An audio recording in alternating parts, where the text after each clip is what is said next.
Bonjour à tous et bienvenue sur cette chaîne Ma vie avec le Saint-Esprit. Et je voudrais partager avec toi rapidement Alors, j'ai fait un petit voyage il y a quelques temps et je bénis le Seigneur vraiment pour la grâce de connaître le Saint-Esprit et de savoir que je dois l'impliquer en toutes choses. On allait à l'ordination d'un ami à mon mari, donc il devait être ordonné en tant qu'apôtre. Et j'ignorais totalement qu'il y avait un code couleur. Il y avait un code couleur pour ce programme à l'église. Et quand je prépare ma valise, bien évidemment, je vais toujours impliquer le Saint-Esprit. Je vais demander à Dieu qu'est-ce que je porte pour chaque étape, qu'est-ce que je mets dans la valise, d'accord, qu'est-ce que je choisis comme vêtements. Donc, j'ai reçu en vision comme ça. Je me suis vue tel que je devais être habillée, comme d'habitude. Et c'était pas, bon, si moi j'avais choisi moi-même, je ne me serais pas habillée comme ça. Si c'était du blanc. Je sens que je dois m'habiller, je dois mettre du blanc. Bon, le blanc, j'aime pas mettre le blanc quand je me déplace comme ça, là, parce que je me dis s'il y a la moindre tache, c'est pas comme quand tu es chez toi, quand tu peux te changer à tout moment. Donc le blanc c'est un peu délicat. Mais j'ai senti que c'est ce que le Saint-Esprit me poussait à mettre. J'ai voulu changer, j'ai tout fait, mais c'était ce que je devais mettre. La deuxième chose, c'est que pendant que je fais ma valise, je suis conduite à mettre aussi une deuxième tenue comme ça. Et quand on arrive à l'endroit, je vous assure, je me rends compte que le code couleur, c'est le blanc. Et quand je suis arrivée, les gens me demandaient, mais tu étais au courant? Tu savais? Je leur dis non, je savais, j'étais au courant de rien. Et j'étais habillée comme tout le monde en fait. Ouais, donc ça, c'est quand tu te laisses inspirer par le Saint-Esprit. Ce n'est pas la première fois que ça m'arrive. Je me rappelle qu'une fois, j'étais partie à un mariage, j'ignorais totalement qu'il y avait un code couleur, il fallait être habillé en rose. Et ce jour-là, les amis, j'ai mis une robe de soirée rose. Je vous assure, aussi incroyable que cela peut paraître. Et ce jour-là, c'était la totale parce que mon mari aussi, il avait mis une chemise rose. Donc, on était assortis sans s'être consultés, juste parce que tu permets au Saint-Esprit de te conduire même dans ce détail-là. J'étais juste émerveillée en fait. Et la deuxième chose, c'est que je vous ai dit que j'ai été conduite, je ne sais pas pourquoi, à mettre une deuxième tenue correcte, parce que c'était aussi un séjour de repos, c'était aussi pour vraiment se ressourcer. La plupart des vêtements, quand c'est comme ça, c'est vraiment des vêtements de détente, des vêtements, voilà, qui mettent à l'aise. Mais j'ai été poussée à mettre une deuxième tenue, on va dire, habillée. Et quand on arrive là-bas, on a la surprise d'être invité à un endroit où j'aurais été gênée, j'aurais été un petit peu embêtée quand même si je n'avais pas prévu une deuxième tenue habillée. Parce qu'à cet endroit où on a été conviés sans l'avoir prévu, il fallait une tenue habillée.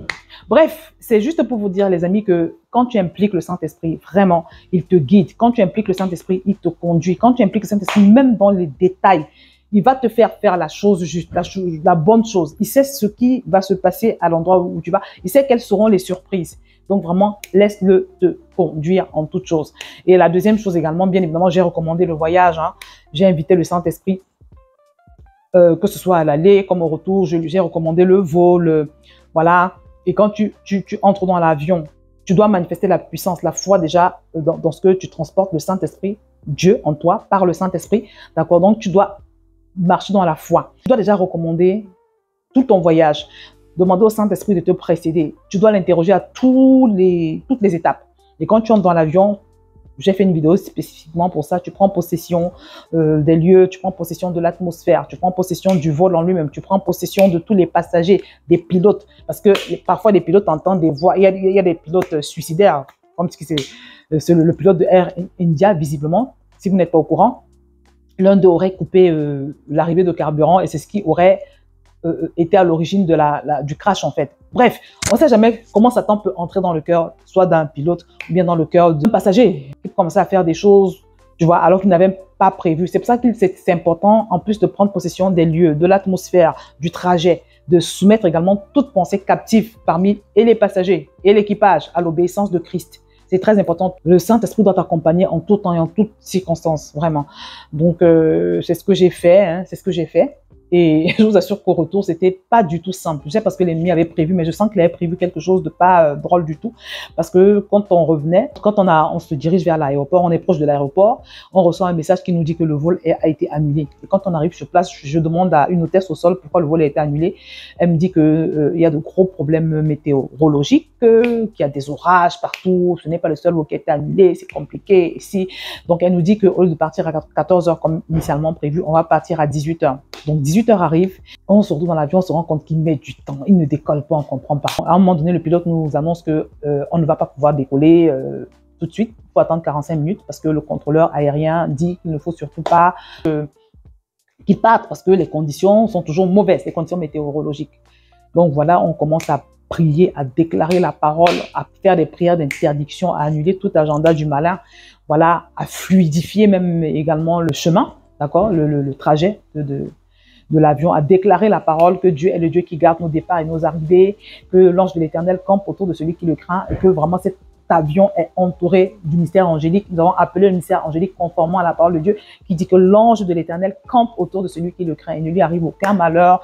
Nous allons déclarer également la parole qui dit que même si nous passons par le feu, nous sommes sûrs que nous n'allons pas nous brûler. Et nous avons déclaré que peu importe le nom, tempête, orage, tout ce qu'on veut, nous avons déclaré et décrété qu'il n'y aura pas d'incident, même s'il y a des tempêtes, même s'il y a, peu importe, il n'y aura pas d'incident. Et savez-vous quoi, les amis? Le Saint-Esprit travaille avec la parole.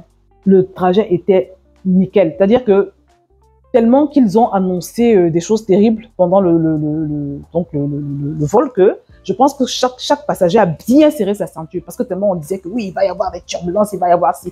Mais on a tellement prié, nous on a tellement prié que finalement, le vol était... C'est-à-dire, on n'a ressenti aucune tempête, c'est-à-dire que c'était un vol parfait, la moindre turbulence, je vous assure. Et ça, les amis, c'est le résultat de la prière. Voilà. Et ce jour-là, je portais un t-shirt qui signifiait en français que la prière change les choses. Et c'est vrai. Donc, non, c'est très important. Donc, je peux dire que le Saint-Esprit était avec nous du début jusqu'à la fin. Conclusion, les amis, tout faire avec le Saint-Esprit, mais tout, sauf rien. Parce que, comme je l'ai dit, c'est un esprit de révélation, c'est un esprit qui est là pour nous guider, mais c'est aussi un esprit qui est là pour nous permettre de manifester la puissance.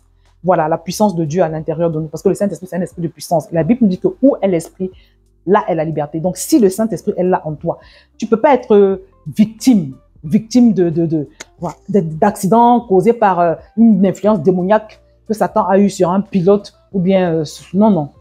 C'est un esprit de liberté que nous transportons et il faut en être conscient. Voilà, donc je vais m'arrêter là.